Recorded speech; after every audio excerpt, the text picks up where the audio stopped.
Hey bitches, it's me, Levi, and I haven't filmed a whole lot in a while, and I don't know why. Well, I do know why actually. I've been really busy with this musical theater piece that I'm in. Rehearsals are over, and it's sort of a little tiny mini tour where we did one city last week, and then this weekend we have a couple more performances in a different city, and after that it will be over. But it's been asking a lot of my attention, obviously, as you can guess. So I didn't really have time. I saw lots of cute like VRs, like that Deck Crush one that looked really cute, but I haven't really had a lot of time to focus on either tarot, oracle, journaling, filming. Um, all my energy has been going into these performances. So, and there was this whole like thing with one of the cast members um, because basically one cast member gave us all COVID. So it was kind of a shitty time. I had kidney stones, COVID on top of that. Then I thought the kidney stones were gone, but apparently they weren't. So I had another kidney stone attack, and I've been sort of out of it for the last 3 weeks. But I did order some things a while ago that I never really shared, but that sort of like came in during the last couple of weeks, and I did want to talk to you about this. So this is just going to be a talky video, me showing you things. Um, so I always was a little bit like anti Daniel Knoll. And oh man, um, Martin has really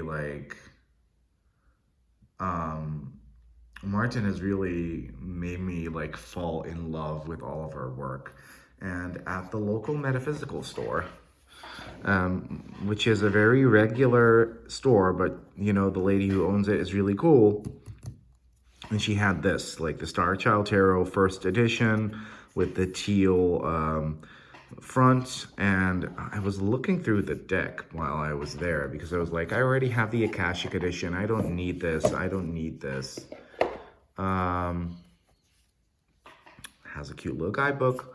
I was looking through it and I was like, for example, when we start off immediately with this Lover's card, and I was like, this is a completely different design. This is completely different from the Akashic edition. Same with the Chariot. I mean, the design is similar, but it's the coloration in a lot of the cards is so different. Sometimes the illustrations or photo collages are completely different. It's a lot less pink, if you get what I'm saying. That it completely like made me like want to get it, and I love supporting my local store. So I was like, and she had one left, so I was like, you know what, I'm just gonna treat myself. This is not a cheap deck by any means, and I'm just gonna get it. And yeah, obviously I'm not gonna flip through the whole deck, but because everyone and their mother has seen this, but there's something about the way Danielle creates her photo collages that is just stunning. And I was watching this video by Tarot Readings from a Bitch where she was like, my fantasy self wants to love, I love this one. And I think this is different from the Akashic edition as well. She was like, my fantasy self wants to love these ethereal decks, but in reality, they don't really do anything for me. And for me, it's actually the other way around. I want to be, oh, look at that Temperance. I want to be like, I kind of not want to be attracted by this. And my fantasy self wants to work with like really deep, murky, cool looking shit. But I actually love this ethereal vibe. And it's just really good. It's really good. So yeah, I love it. I love that I have both versions now. They do, and like I said, I hate it when people say, oh, this version has like such a different voice, or this deck has that voice, but they do feel like two completely separate decks for me. not necessarily in a sense where I'm going to use this deck for special types of readings. I'm going to use that deck for other types of readings. Because I don't work like that. I just grab whatever the fuck I want to grab. Oh, still got to put the book in. And, but you know, I just really like this. What I also liked a lot is my printing representative is mentioned in here, and I'm definitely going to mention her in my next guidebook too, because she is fabulous. Kanar is the best. So, Starchild Tarot, stunning, stunning deck. On that same note, so I've been getting the Yogic Path, which I really, really like. I already had the Starseed Oracle, I have the Moonchild, I have the Star, I have the Ocean Dreams, and I have the Starchild Akashic. I don't really know if I want to get the Work Your Light because I've never liked that deck. Although I do love Danielle's art in it, but the deck itself has never really, like, I don't know, grabbed me. But I'm sort of building my Daniel Noel collection because it is artwork that I always like. But what I did get was this, The Wisdom of the Unicorns, really stunning little book, which has a hollow on the cover. Can you see that? Oh, it's so stunning. Look at that. This is a book by Jules Taylor, and it has illustrations by Daniel Noel. And it's a very new agey book. But the illustrations are stunning, and I've read it because there's not a lot to read, honestly. Like, this is very much I mean, obviously, Jules, the author, put her heart and soul into it, but it's very much a gift book, that you can buy at, cute paper shops that sell cute paper gifts. So this is something you would gift someone.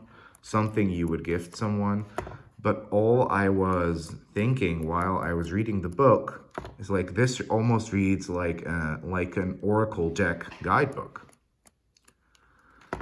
And there is a whole deck's worth of illustrations and photo collages in here. So I was wondering why this was never turned into a deck. It's stunning. It's really, really pretty. This easily could have been a deck, and I would love to know if they ever had the intention maybe to release a deck also, because there are so many illustrations in here. It's insane. It's insane. So I showed this to Martin. He had never heard of this, and I was like, yeah, this is like the first publication I think Daniel Noel ever did. And so he bought it too, and he has a different cover. He has like a rainbow unicorn on the cover. So it's really stunning, and I really love looking at these pictures, and it's a fun little book. It's fun. So I wonder why there's lots of even this can be used great when you kind of want to do bibliomancy, since there are lots of really cool affirmations in here. Turn this book into a deck already. I mean, why not? Like, just do it. Do it. Stunning. Stunning little book. So my Daniel Noel collection is, look at that hollow, is swiftly growing, and I'm really liking it. Same with that Yogic Path. It's literally right next to me on the table. I really vibe with the way the deck was constructed. It's guidebook heavy, yet very practical. I love it. So another little thing that I got is this. And not a lot of people will know what this is. This is the Golden Grace Era Tarot by Gons. Gons is an artist. And he is kind of inspired by From Software games. Like Dark Souls, Bloodborne, Elden Ring. I don't like playing those games because they are too difficult for me.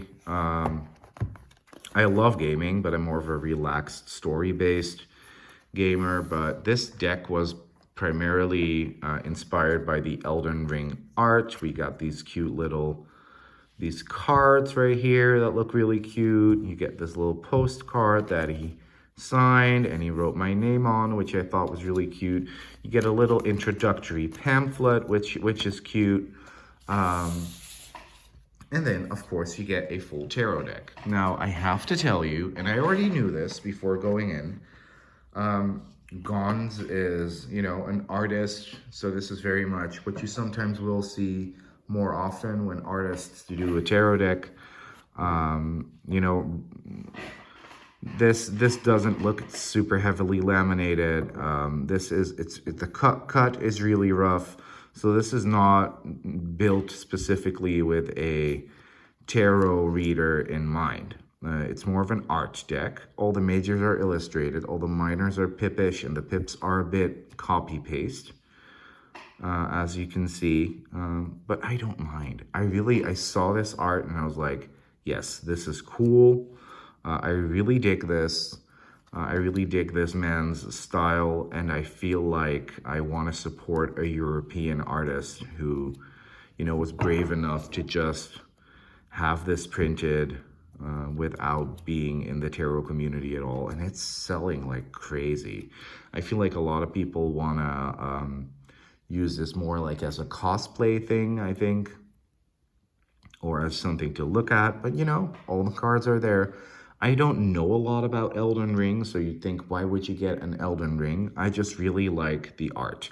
From the first like released art for that game, I knew I was like completely floored and like, wow.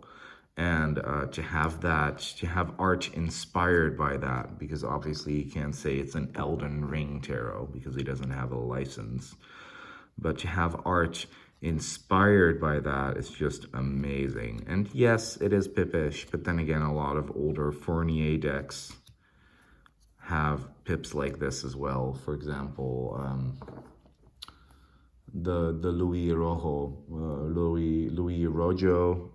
tarot decks are very much like this as well. And it's really cool. I like it a lot. Every time I look at it, I'm kind of like, I kind of want to pull a card. It kind of reminds me a little bit, quality-wise, I don't know where he had this printed. It doesn't really say, but it's an Italian artist, and it does kind of remind me of Lo Scarabeo cardstock. The lamination is a bit on the heavy side for me, honestly, but as you can see, it shuffles really well.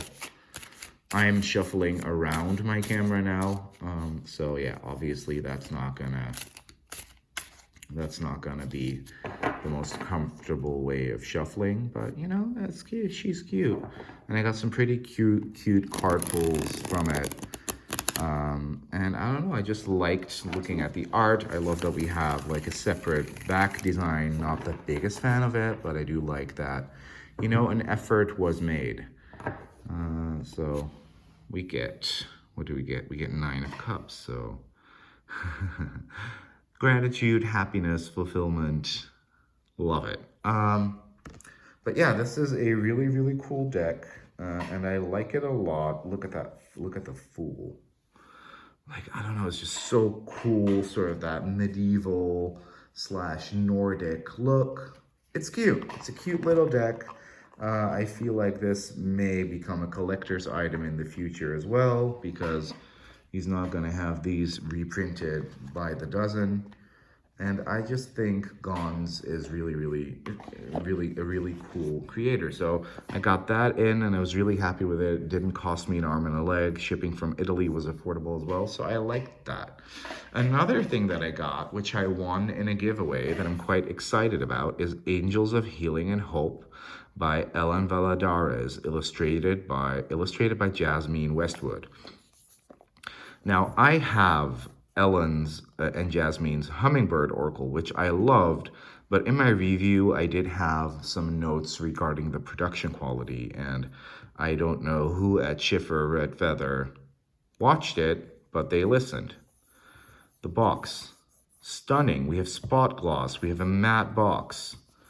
Really good looking. We have no weird single word printed off center on the side. Like, the production quality of this box already is 20,000 times better than the other box.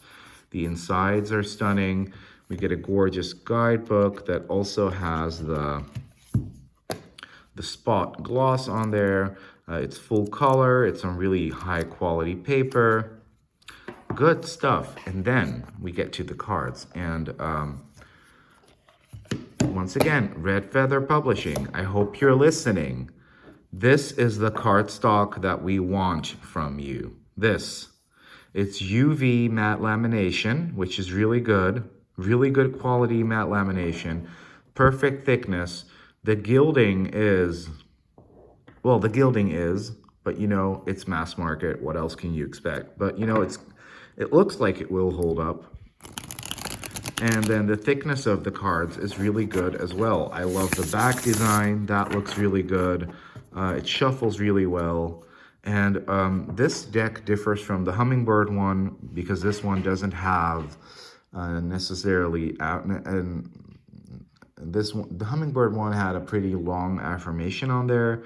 This Angel deck, which is a very generic Angel deck in the sense of it's not about... This card represents Archangel Uriel. Now, this is more like Guardian Angel Divine Messages, which is fun, you know? This has, you know, a little message at the bottom and sort of room for you to make of that what you will, or pick up the guidebook and experience Ellen's excellent writing because she can write a deck very well. We get really cool, modern key phrases at the bottom. They are overly positive, but you know, I like that a lot sometimes. And it's a good deck. I like it. You know, it makes me happy. Look at the little hummingbird right there. Love that we get a hummingbird in this deck as well. I haven't seen a whole lot of people talk about this yet, but this is just out, I feel. I love that. And it looks cute. You know, Jasmine's art, I happen to like it. I know that it's an acquired taste. It's not for everyone, but I have a very broad range of types of art that I enjoy. You know, it's a little bit...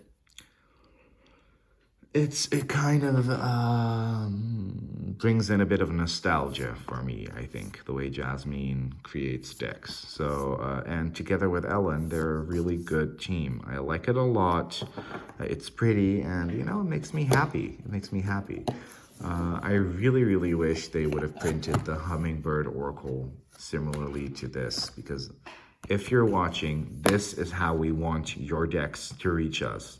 No more huge-ass flip-top boxes with ribbons and really long guidebooks. No more really harsh lamination that feels like there's like 20 grams of plastic on each card. This is what we want. Really good set. I also really like whoever did the design on this. So we're not talking art. We're not talking...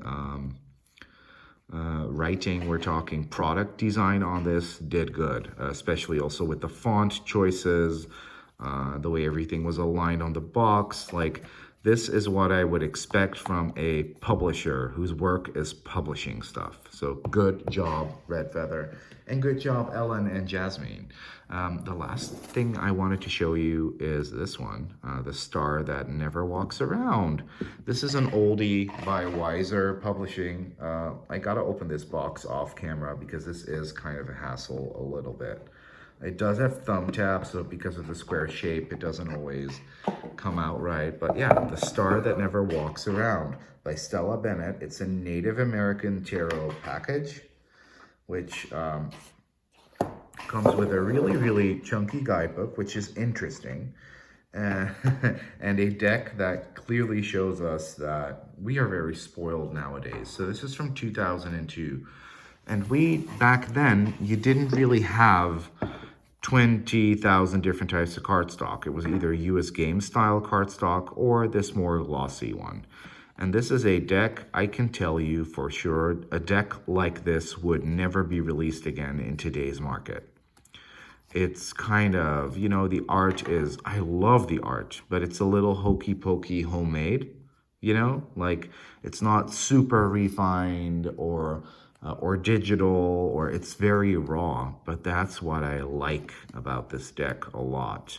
And I've kind of been looking for a round deck from that era, but for some reason the mother piece doesn't really feel like it's for me. And I do like the Daughters of the Moon, but for some reason something is holding me back, and this felt like it was the one that I wanted to have. It's out of print, but you can find it decently priced on eBay. I love this Four of Butterflies. It's stunning. So butterflies are air, thunderbirds are wands, turtles are coins, and what else did we have? Turtles are coins, and we'll get to it. Butterflies is air. Oh, we get more butterflies. We get more butterflies. Look at that. It looks so cool. Thunderbirds was wands. Yes, very obviously. Frogs. Frogs were cups. Yes. Really, really, really liking it. So I'm not Native American. I don't feel a connection necessarily to Native American culture. But what's really interesting about this deck and about the guidebook is that we do get, look at that star card, that we do get lots of information about why certain imagery is there. So and there's lots of interesting information in here regardless of, so the star, the star, the star. Every card will have interesting information about the symbolism. So for example, Native Americans rely heavily upon the energies of the heavenly bodies. The star is a representative of enlightenment. The star that never walks around is the Polaris. That's a star that always stays stationary, and that was used by Native Americans of the plains to kind of navigate their way around life. So for every card, we get the reason why it was chosen. And I think that that's really cool, and it's an opportunity for me to learn.